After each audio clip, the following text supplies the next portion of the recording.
दोस्तों, अच्छाई और बुराई एक ही सिक्के के दो पहलू हैं। लेकिन जब बुराई किसी इंसान को अपना गुलाम बनाने और उसके रब से दूर करने के लिए सारी हदें पार कर जाए, तब लड़ाई सिर्फ जिंदगी और मौत की नहीं रहती, बल्कि ईमान और अंधेरे के बीच हो जाती है। 6.5 रेटिंग के साथ 2025 में रिलीज हुई एक बेहतरीन हॉरर मूवी, जो 2022 की आई इसी नाम की मूवी कुदरत का सीक्वल है।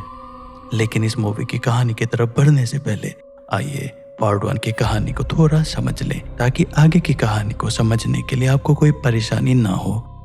पहली मूवी की कहानी शुरू होती है उस्ताद कुदरत से, जो कई सालों से रुकैया के जरिए लोगों को जिन और शैतानी असर से बचाते आ रहे थे।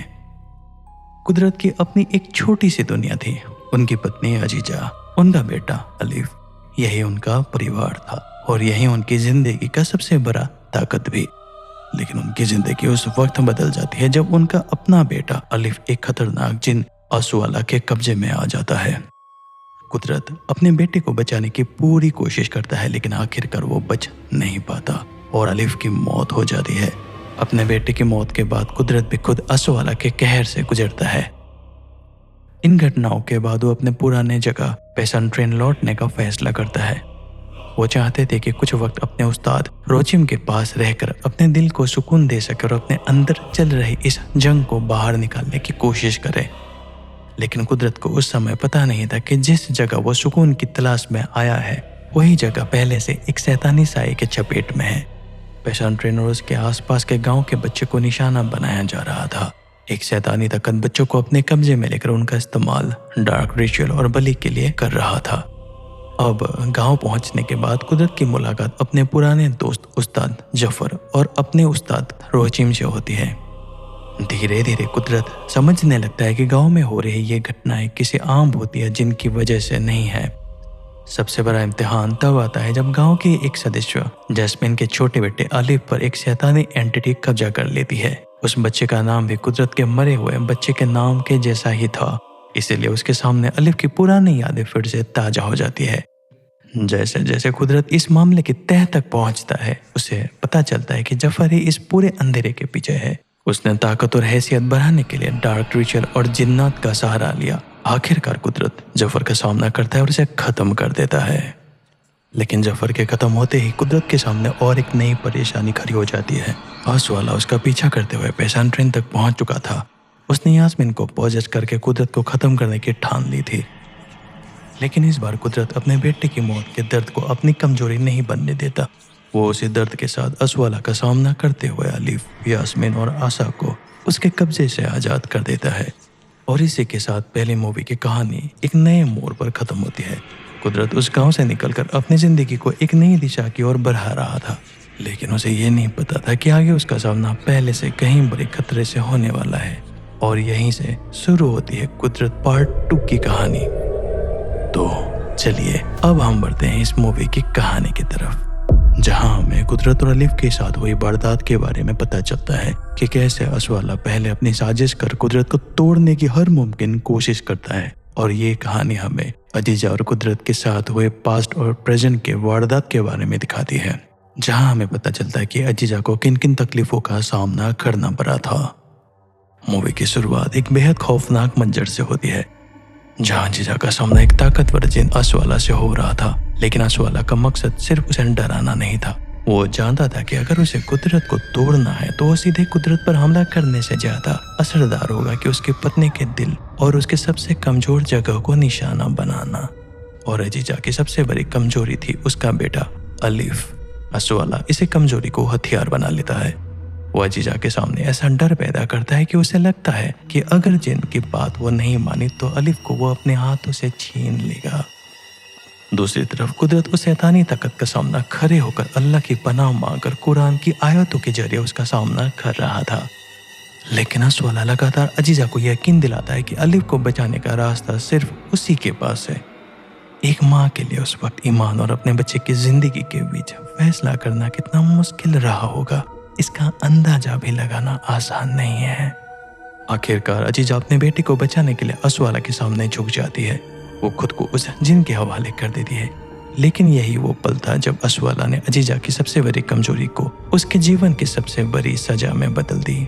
क्योंकि अलीफ को बचाने की कोशिश में उसने जिस ताकत से मदद मांगी थी वही ताकत बाद में उसके बेटे की मौत का कारण बनती है।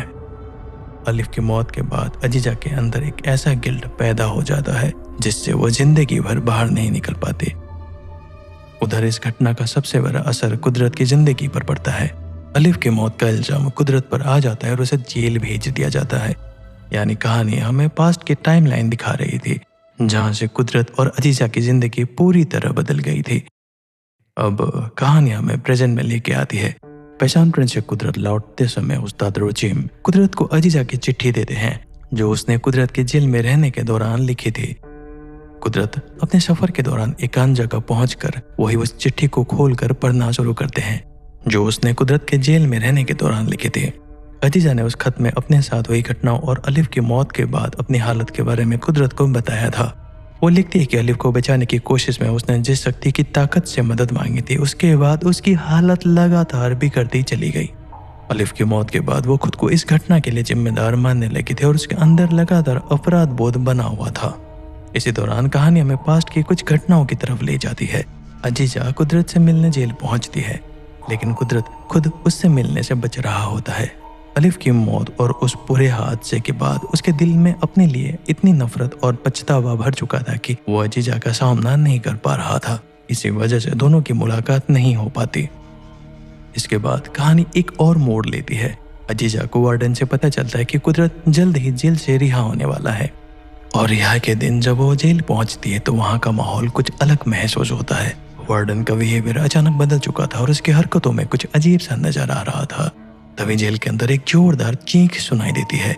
लोग घबराकर बाहर निकलते हैं और बताते हैं कि वार्डन ने अचानक कुदरत पर हमला कर दिया है। और फिर अंधेरे से अस्वाला की आवाज सुनाई देती है, अब तुम्हारे पति की मारे जाने की बारी है। अजीजा कुछ समझ पाती उससे पहले ही पॉजेस्ड वार्डन उसके सामने कुदरत को मार देता है। अपनी आंखों के सामने कुदरत को खोते हुए अजीजा पूरी तरह टूट जाती है। उसे लगता है कि अब उसके पास ना ही उसका बेटा अलीफ है और ना ही उसका पति कुदरत। लेकिन अजीजा को यह पता नहीं था कि अल्लाह ने कुदरत के लिए एक नई जिंदगी लिखी थी। कुदरत की मौत के सदमे के बाद अजीजा की हालत इतनी खराब हो जाती है कि उसे मेंटल हॉस्पिटल में उसके इलाज तक किया जाता है। वो अपने पुरानी जिंदगी से लगभग पूरी तरह कट जाती है। इसी दौरान उसके दो करीबी दोस्त मोरनी और पुर उसे अपने साथ एक फैक्ट्री में काम करने के लिए ले जाते हैं।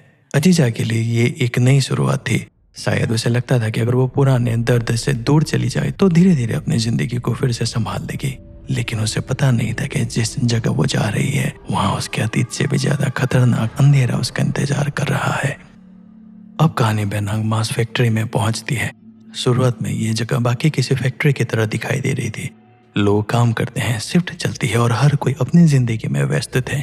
लेकिन धीरे धीरे यहाँ होने वाली अजीब घटनाएं ये संकेत देने लगती है कि इस जगह के भीतर कुछ ऐसा छुपा हुआ है जिसे सामान्य नजरों से नहीं देखा जा सकता। और जिसका डर था वही हुआ। एक रात मालूम पड़ता है कि मुरनी की मौत हो गई है। उसकी मौत कैसे हुई और उसके पीछे असली वजह क्या थी ये उस समय किसी को पता नहीं चल पाता। लेकिन असली डर तब शुरू होता है जब मुरनी की मौत को सिर्फ एक एक्सीडेंट मानने पर सवाल उठने लगते हैं। इसी दौरान उसी ग्रुप की एक लड़की श्री को हम देखते हैं। अब श्री को उसी रात एक बेहद डरावना नाइटमेयर दिखाई देता है। सपने में उसे लगता है कि कोई शैतानी ताकत उसका पीछा कर रहा है। वो अंधेरे से भाग रही थी लेकिन जितना वो भागती उतना ही वो डर उसके करीब आ जा रहा था। जहाँ वो खुद को खून से सना हुआ देखती है और वो इतनी बुरी तरह डर जाती है कि अचानक नींद से जाग उठती है। बाकी लड़कियां उसे संभालने की कोशिश करते हैं लेकिन श्री अपने सपने का मतलब समझ पाती उससे पहले ही बाहर दरवाजे पर जोर जोर से दस्तक होने लगती है। बाहर सिक्योरिटी चीफ खड़ा था। वो श्री को तुरंत अपने साथ चलने का आदेश देता है। श्री और बाकी सभी के पूछने पर उन्हें बताया जाता है कि उसकी डेली वर्क रिपोर्ट में कुछ समस्या है और उसे अभी मैनेजर से मिलना होगा। पूर्व उन्हें रोकने की कोशिश करती है लेकिन सिक्योरिटी चीफ उसे भी धमकी देता है कि अगर उसने बीच में आने की कोशिश की तो उसकी नौकरी चली जाएगी। सभी को चुप रहने की धमकी देकर श्री को उस कमरे से ले जाया जाता है। सिक्योरिटी चीफ से अपने स्टाफ को साफ आदेश मिलता है कि सुबह तक ये दरवाजा ना खोले। और यहीं से श्री की कहानी उस डरावने सच्चाई से जुड़ने लगती है जो पहले मुरनी के मौत के पीछे छिपा था। दूसरी तरफ पूर्व और अजीजा को मुरनी से जुड़ी एक अजीब बात पता चलती है। मुरनी के मौत के बाद उसका सामान वापस किया गया था। उसी सामान में पूर्व को एक कफन मिला था उस कफन में अरेबिक में कुछ लिखा हुआ था और साथ में रहस्यमय सिंबल्स बने हुए थे। जब उस निशान को देखा गया तो उसके बारे में एक नाम सामने आया, डेविल नोट। अब सवाल ये था कि ये सिर्फ कोई सिंबल था या फिर इसके पीछे कोई ऐसी वस्तु जिसका संबंध फैक्ट्री में हो रही मौतों से था। अब जिस व्यक्ति के पास ये डेविल नोट होता है वही उसका अगला टारगेट बनता है, लेकिन ये कोई सामान्य हमला नहीं था। उसका मकसद था सैक्रिफाइस, यानी फैक्ट्री में होने वाली मौत अचानक होने वाले एक्सीडेंट नहीं थे। इसके पीछे एक सोची समझी व्यवस्था थी जहाँ किसी इंसान को सिलेक्ट किया जाता था, उसे टारगेट बनाकर फिर उसे एक शैतानी शक्ति के लिए सैक्रिफाइस कर दिया जाता था। अब श्री भी उसे अगली कड़ी का हिस्सा बनने वाली थी। इसी दौरान फैक्ट्री के अंदर श्री खुद उस शैतानी ताकत के कब्जे में आ जाती है। उसका शरीर उसके अपने नियंत्रण में नहीं रहता। वो शक्ति उसके शरीर को अपने हिसाब से चला रहा था और फिर उसके साथ वो होता है जिसे देखकर किसी का भी दिल दहल जाए। उसे वेविंग मशीन के धागे के बीच फंसा दिया जाता है। शैतानी ताकत उसके शरीर को काट काट कर उसके खून को एब्जॉर्ब करने लगता है। श्री दर्द से तड़पती रहती है और आखिरकार श्री की बेहद दर्दनाक मौत होती है। वो शैतानी शक्ति के लिए उसका खून सिर्फ खून नहीं था, वो उसकी ताकत का हिस्सा बन रहा था। अब मुरनी की मौत और श्री की मौत एक दूसरे के साथ जुड़ी हुई थी और इस सेक्रीफाइस के पीछे जिस ताकत को पुकारा जा रहा था उसे जाडूक, किंग एंड लॉर्ड ऑफ जिन के नाम से जाना जा रहा था। यानी फैक्ट्री के अंदर सिर्फ इंसानी साजिश नहीं चल रही थी, वहाँ एक ऐसे जिन्नानी ताकत को खुश करने के लिए इंसानों की जान तक ली जा रही थी जिसे उसके फॉलोअर्स शक्ति और समृद्धि का स्रोत मानते थे। आखिरकार पूर और अजीजा डेविल नोट के सिंबलिक टुकड़े को जला देती है। उन्हें लगता है कि शायद इस निशान को खत्म करने से इस शैतानी सिलसिले को रोका जा सकता है, लेकिन इसका कोई फायदा नहीं होता। उधर कुदरत अपनी पत्नी की तलाश में देर रात एक स्टे स्टॉल तक पहुंचता है। वहां उसकी मुलाकात सुकर्डी से होती है, लेकिन तभी कुछ लोग कुदरत से उलझने लगते हैं। देखते ही देखते बात बढ़ जाती है और कुदरत को पता चलता है कि वो लोग उसी फैक्ट्री से जुड़े हुए लोग थे। कुदरत सुकर्डी से बात कर ही रहा होता है कि वो लोग दोनों पर हमला कर देते हैं। कुदरत सुकर्डी को बचाने के लिए सामने आते हुए अकेले ही उन गुंडों का सामना कर लेता है। इसके बाद कुदरत सुकर्डी से बात करता है और यहीं से उसे उस फैक्ट्री और वहां हो रही अजीब घटनाओं के बारे में पहली महत्वपूर्ण जानकारी मिलती है। सुकर्डी की पत्नी मुरनी भी इसी फैक्ट्री में काम करती थी। करीब 1 साल पहले उसे खबर मिली थी कि मुरनी की मौत एक एक्सीडेंट में हो गई है, लेकिन उसके मन में एक हमेशा शक था क्योंकि फैक्ट्री में सिर्फ मुरनी की मौत नहीं हुई थी, इससे पहले भी एक वर्कर की मौत हो चुकी थी और कल ही रात और एक मौत सामने आ चुकी थी जो कि श्री की थी। सुकर्डी को यह भी पता चलता है कि जब ये फैक्ट्री बनाई गई थी तब एक भैंस की बलि देकर उसका सिर फैक्ट्री के स्ट्रक्चर के नीचे दबाया गया था। लोग इसे पुरानी ट्रेडिशनल कहकर नजरअंदाज कर देते थे, लेकिन जब एक के बाद एक वर्कर्स मरने लगे तो सुकर्डी को लगने लगा कि इन घटनाओं के पीछे कुछ काफी गहरा है। सुकर्डी सिर्फ मुरनी का पति ही नहीं था, वो फैक्ट्री का वर्कर रिप्रेजेंटेटिव भी था। इसी वजह से वो मैनेजमेंट के सामने वर्कर की आवाज उठाया करता था और मुरनी की मौत को लेकर सवाल भी कर रहा था। यही वजह थी कि फैक्ट्री के लोगों के लिए सुकर्डी भी खतरा बन चुका था और उसे वो लोग मारने के लिए ही आए थे। और अब कुदरत भी इस रहस्य में शामिल हो चुका था। अब फैक्ट्री मैनेजमेंट को कुदरत के बारे में पता चलता है। उन्हें समझ आता है कि जिस आदमी को वो एक बाहरी इंसान समझ रहे थे वो अकेले ही उनके कई लोगों का सामना कर चुका है। कुदरत अब उनके लिए सिर्फ एक परेशान करने वाला आदमी नहीं था, वो उनकी पूरी व्यवस्था के लिए खतरा बन चुका था। इसी वजह से इंसानी ताकत से उन्हें रोकने के बजाय ब्लैक मैजिक का सहारा लेने का फैसला करते हैं और यही योजना में सुकर्डी को निशाना बनाकर ब्लैक मैजिक के जरिए उसे पॉजेस्ट कर लिया जाता है। पहले तो कुदरत को समझ नहीं आ रहा था कि सुकर्डी के बिहेवियर में अचानक इतना बदलाव क्यों आ रहा है, लेकिन कुछ ही पलों में उसे एहसास हो जाता है कि सुकर्डी खुद अपने शरीर को कंट्रोल नहीं कर रहा, उसके अंदर और कोई मौजूद है। कुदरत तुरंत अल्लाह की पनाह मांगते हैं और सूरह अल फलक पढ़कर उस बुराई से बचने की दुआ कर रहे थे, लेकिन उसकी दुआ खत्म होते ही अंधेरे में एक अनजानी आवाज सुनाई देती है। कुदरत सामने मौजूद उस ताकत से उसका नाम पूछने पर जवाब में उस जिन घमंड से ये कहता है कि उसका नाम इंसानों से कहीं ज्यादा सम्मान लायक है। आखिरकार वो अपना नाम बताता है, सकवान। कुदरत समझ गया था कि उसके पास एक ताकतवर जिन खड़ा है। वो पूछता है कि आखिर वो इस इंसान को क्यों नुकसान पहुंचा रहा है। तभी जिन अपनी असली मकसद का संकेत देकर कहता है वो उस इंसान को गुमराह करके उसे शैतान के सामने झुकने की कसम खा चुका है। अल्लाह की आयतों की मदद से पूछने पर पता चलता है कि उसे जाडूब ने भेजा था। अब कुदरत को पूरी तरह समझ आ गया था कि फैक्ट्री में चल रहा खेल कितना गहरा है। कुदरत फिर अल्लाह की पनाह मांगते हुए शैतानी ताकत का सामना करता है। इसी दौरान उसकी नज़र सुकर्डी के सिगरेट पैकेट पर बने एक एम्यूलेट के निशान पर पड़ती है। कुदरत को समझ आ गया था कि इस निशान का इस्तेमाल सुकर्डी को पॉजेस करने के लिए किया गया था। इससे एक बात साफ हो जाती है कि ये सिर्फ फैक्ट्री के अंदर की साजिश नहीं थी, बल्कि इस पूरे खेल में बाहर के भी लोग शामिल थे। लेकिन अब कुदरत के लिए ये सिर्फ अपनी पत्नी को खोजने की कहानी नहीं रह गई। उसे समझ आ चुका था कि उसे पूरी उस व्यवस्था के खिलाफ लड़ना होगा जिसके पीछे जाडू खड़ा था। दूसरी तरफ फैक्ट्री में चल रही सच्चाई जानने के लिए पूर और अजीजा भी फैक्ट्री के उस हिस्से तक पहुंच जाते हैं जहां बड़े अधिकारी अक्सर जमा होते थे। वहां उन्हें वह सच्चाई दिखाई देती है जिनकी उन्होंने कभी कल्पना भी नहीं की थी। इंसानों की सेक्रीफाइस जाडू के नाम पर की जा रही थी। वहां मौजूद एक व्यक्ति खुद को साफी बिन काउम बताता है और वो इंसानी शरीर और आत्मा को सेक्रीफाइस करने की बात करता है और जाडू को किंग ऑफ लॉर्ड जिन के रूप में पुकार कर दौलत और खुशहाली मांगता है। अब फैक्ट्री की सारी मौत एक भयानक तस्वीर में जुड़ जाती है और इंसानी सेक्रीफाइस के पीछे एक ऐसी शक्ति थी जिसे फैक्ट्री के कुछ लोग पूजा करते थे। इसी दौरान साफी को पुर और अजीजा की मौजूदगी का एहसास हो जाता है। वो उनकी तरफ बढ़ने लगता है। पुर और अजीजा वहां से भागने की कोशिश करते हैं, लेकिन इसी दौरान अजीजा के पांव पर चोट लग जाती है। चलना उसके लिए मुश्किल हो गया था। वो पुर से कहती है कि वहां वो रुकने के बजाय तुरंत बाकी लोगों को इस खतरे के बारे में बताए, क्योंकि अब सिर्फ वो दोनों नहीं बल्कि वहां मौजूद सभी लोग खतरे में थे। अजीजा पुर को बाकी लोगों तक खबर पहुंचाने के लिए भेज देती है और खुद वहीं रुक जाती है ताकि पुर सुरक्षित निकल सके। लेकिन किस्मत का खेल देखिए, आखिरकार कुदरत उसे फैक्ट्री तक पहुंच जाता है जहां अजीजा फंसी हुई थी। उसे अभी तक इस बात का अंदाजा नहीं था कि उसकी पत्नी इसी जगह मुसीबत में है। और लंबे समय बाद कुदरत और अजीजा आखिरकार आमने सामने होते हैं।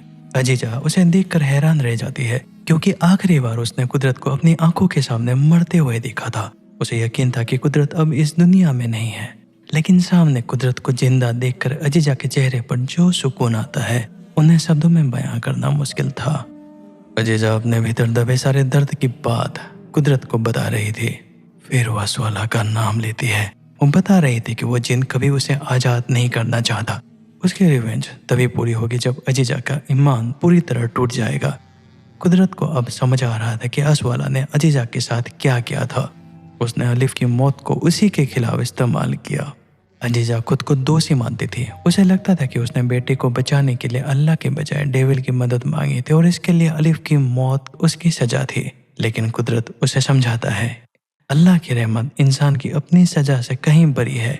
ये बात अजीजा के लिए बेहद महत्वपूर्ण थी, क्योंकि असवाला उसके जिस्म से ज्यादा उसके ईमान पर कब्जा करना चाहता था। कुदरत अजीजा को काफी बातें समझाता है, लेकिन ये इमोशनल मोमेंट ज्यादा देर तक नहीं टिकता। कुदरत के सामने खड़ा साफी उसकी पहचान सुनकर उसका मजाक उड़ाता है। वो जानता था कि अलिफ की मौत कुदरत के लिए सबसे बड़ी कमजोरी है। इसी वजह से उसी दर्द को उसके खिलाफ इस्तेमाल करके उसे मानसिक रूप से तोड़ने की कोशिश कर रहा था। इसके बाद साफी कुदरत को काबू में करके बांध देता है और उसका अपमान करते हुए उस पर चाकू से हमला कर उसे खत्म करने की कोशिश करता है। साफी को लगता है कि कुदरत उसके हमले से मारा गया था। उधर फैक्ट्री में हो रही घटनाओं का असर अब बाहर भी दिखाई देने लगा था। सारी सच्चाई सामने आने के बाद वर्कर बड़ी संख्या में फैक्ट्री के खिलाफ विरोध करने के लिए इकट्ठा होने लगे थे। अधिकारी उन्हें रोकने की कोशिश करते हैं, लेकिन बढ़ती हुई भीड़ के सामने हालत संभालना मुश्किल हो रहा था। फैक्ट्री में मौजूद लोग समझ जाते हैं कि अगर ये विरोध आगे बढ़ा तो उनका पूरा खेल दुनिया के सामने आ जाएगा। इसलिए एक बार फिर जाडू की मदद लेने का फैसला करते हैं। साफी कुदरत को मरा हुआ समझकर वर्कर को निशाना बनाने के लिए ब्लैक मैजिक का इस्तेमाल करने निकल पड़ता है। उसका मकसद विरोध कर रहे लोगों के बीच कैओस पैदा करना था, ताकि उनके खिलाफ खड़े लोगों को आसानी से रास्ते से हटाया जा सके। दूसरी तरफ साफी अजीजा को कैद करके जाडू के लिए उसका सेक्रीफाइस करने की तैयारी कर रहा था। अब अजीजा पूरी तरह उस शैतानी ताकत के कब्जे में आ चुकी थी। दूसरी तरफ कुदरत को होश आ जाता है इसी दौरान साफी के लोगों को काबू में करने के बाद कुदरत फैक्ट्री के अंदर आगे बढ़ता हुआ उस हिस्से तक पहुंचता है जहां अजीजा पहले ही उस शैतानी ताकत के कब्जे में जा चुकी थी। वो अजीजा को संभालते हुए उसे लगातार अल्लाह का नाम लेने और अपने ईमान को मजबूत रखने को कहता है। धीरे धीरे अजीजा खुद को संभालने लगती है, लेकिन शैतानी ताकत भी इतनी आसानी से पीछे हटने वाली नहीं थी। वो अजीजा को मारने की पूरी कोशिश करता है। इसी दौरान उसके बाल मशीन में फंस जाते हैं और एक पल के लिए ऐसा लगता है कि अब अजीजा का भी वही अंजाम होने वाला है जो पहले मुरनी और श्री का हुआ था। तभी कुदरत की नजर अजीजा के शरीर पर मौजूद एमुलेट पर पड़ती है। वो उसे नष्ट कर देता है और उसके बाद अजीजा की हालत फिलहाल सामान्य हो जाती है।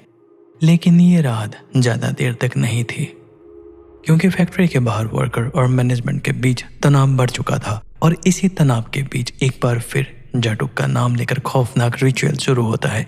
उसकी शक्ति से शरीर की आत्मा को नियंत्रण पाने की कोशिश की जाती है, लेकिन इस बार कुदरत सामने आता है। कुदरत कुरान की आयतें पढ़ना शुरू करता है। फिर वो आयतें अल कुर्सी पढ़ता है जो शैतान की चाल को कमजोर कर रहा था। दूसरी तरफ जाटुक की शक्ति धीरे धीरे कमजोर पड़ने लगती है। कुदरत हर वर्कर पर एक एक आयतें पढ़ रहा था और धीरे धीरे उन्हें उस शैतान के असर से आजाद कर रहा था। कुदरत और इस शक्ति के बीच आखिरी लड़ाई शुरू होती है, लेकिन कुदरत का हथियार सिर्फ फिजिकल स्ट्रेंथ नहीं बल्कि उसका ईमान था। वो अल्लाह का नाम लेते हुए उस जिन्नानी ताकत का सामना करता है। आखिरकार कुदरत जादू को खत्म करने में सफल हो गया था। जिनके खत्म होते ही फैक्ट्री के शैतान के लोगों में अफरा तफरी मच जाती है।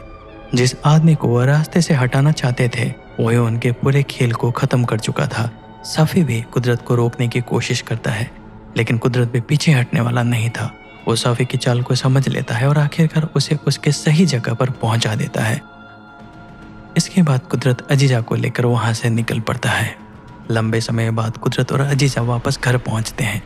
काफी दिनों बाद ऐसा लगता है कि शायद उनकी जिंदगी में फिर से सुकून लौट सकता है। दोनों अपने बेटे अलिफ को खो चुके थे और असवाला की वजह से जिस दर्द और यातना से वो गुजर रहे थे उसे भूलना आसान नहीं था। कुदरत अजीजा से माफी मांगता है और मानता है कि उसे उसका सही रास्ता दिखाना चाहिए था, लेकिन अपने अहंकार की वजह से उसने उसे अकेला छोड़ दिया। अब कुदरत समझ चुका था कि उसकी जिंदगी में सबसे कीमती चीज उसकी पत्नी अजीजा है। कुदरत अजीजा को समझाता है कि अपने अतीत की गुनाहों की वजह से खुद को अल्लाह की रहमत से दूर न समझे। कुदरत की बात सुनकर अजीजा नमाज के लिए तैयार होती है। तभी हम देखते हैं कि अजीजा का बिहेवियर थोड़ा बदल चुका था। अजीजा खुद अब तौबा की नमाज के लिए खड़ी होती है। वो कबीला की तरफ रुक करके अल्लाह के सामने झुकती है, क्योंकि उसे अब समझ आ चुका था कि असवाला से लड़ने के लिए सिर्फ ताकत नहीं बल्कि मजबूत ईमान चाहिए। लेकिन तभी हम देखते हैं कि अल्लाह की इबादत करते समय असवाला वहां आकर अजीजा को तकलीफ देने लगता है। कुदरत में जैसे एक अनजाना सा डर महसूस करके अजीजा के कमरे की तरफ बढ़ता है, लेकिन तौबा की नमाज पूरी भी नहीं होती कि अंधेरे से एक आवाज आती है, कुदरत।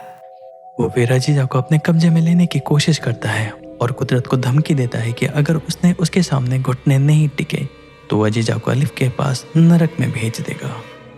अब कुदरत के सामने सबसे कठिन परीक्षा थी। एक तरफ उसकी पत्नी की जिंदगी, दूसरी तरफ उसका ईमान।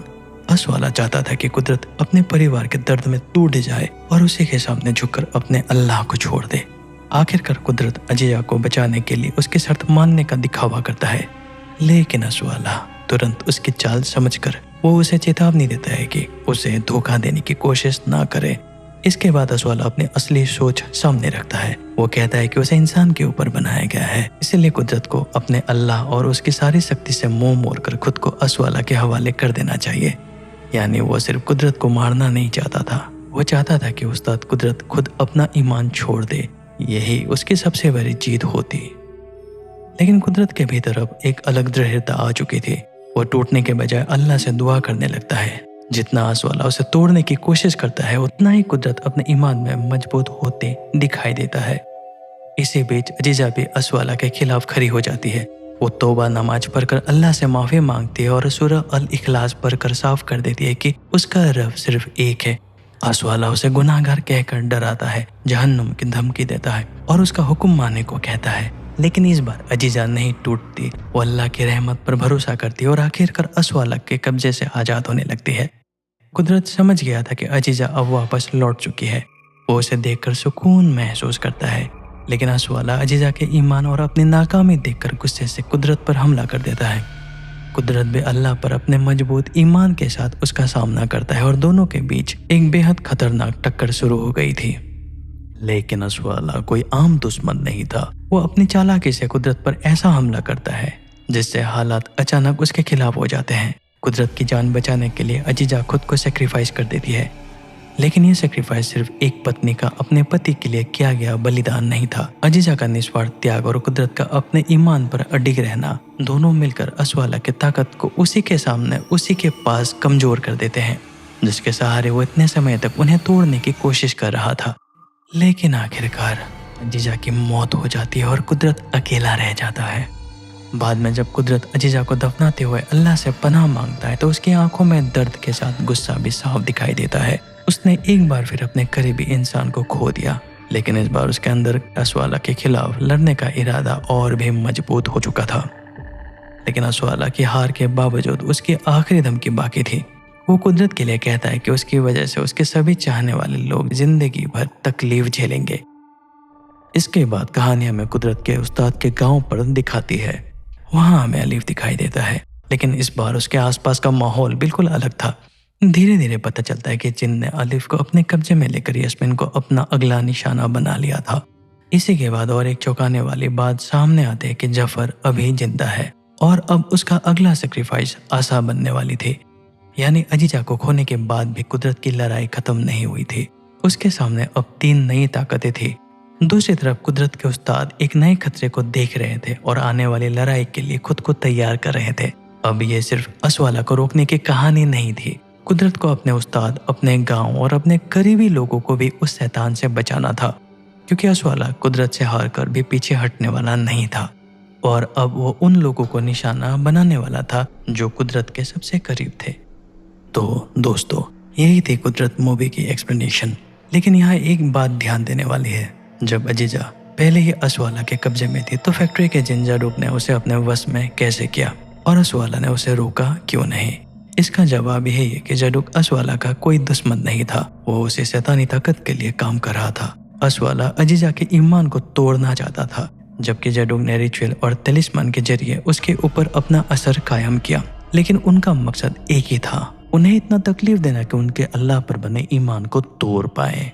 और इसी वजह से असवाला ने जाडूक को रोकने के बजाय उसकी ताकत का इस्तेमाल अपने ही मकसद के लिए होने दिया, ताकि कुदरत पूरी तरह टूट जाए और अपना ईमान बेच दे। यहाँ पर और एक बात नोटिस करने वाली है। फैक्ट्री में हमें सिर्फ महिला वर्कर्स ही नजर आती हैं। ऐसा हो सकता है कि इस फैक्ट्री में काम करने वाली ज्यादातर महिलाएं पहले से ही अपनी जिंदगी की किसी न किसी परेशानी से गुजर रही थी। किसी का पति नहीं था, किसी पर कर्ज था, तो कोई अपने परिवार की जिम्मेदारियों के बोझ तले दबा हुआ था। यानी बाहर से ये महिलाएं भले ही सामान्य दिखती हो, लेकिन अंदर से कई लोग पहले ही कमजोर पड़ चुके थे और इसी फैक्ट्री के लोग इसी कमजोरी को पहचान कर उन्हें अपने जाल में शामिल करते थे। उन्हें ऐसे ही लोगों की तलाश थी जिन्हें डराना, मैनिपुलेट करना और अपनी बात मनवाना आसान हो, क्योंकि इस पूरे खेल में उनकी सबसे बड़ी जरूरत सिर्फ एक इंसान नहीं, बल्कि ऐसा इंसान था जिसकी मानसिक और भावनात्मक शक्ति पहले ही कमजोर हो। यही वजह थी कि इन महिलाओं को धीरे धीरे उस अंधेरे खेल का हिस्सा बनाया गया। और सबसे खतरनाक बात यह थी कि जिस इंसान की विल पावर जितनी कमजोर होती गई, वो उस शैतानी ताकत के लिए उतना ही आसान टारगेट बनता गया। तो दोस्तों, उम्मीद है आपको कुदरत की ये पूरी कहानी और हमारी एक्सप्लेनेशन पसंद आई होगी। अगर वीडियो आपको पसंद आई हो तो लाइक करें, हमारे चैनल को सब्सक्राइब करें और इस वीडियो को अपने दोस्तों के साथ शेयर जरूर करें। हम फिर मिलेंगे और एक नई कहानी के साथ। तब तक के लिए take care and bye bye.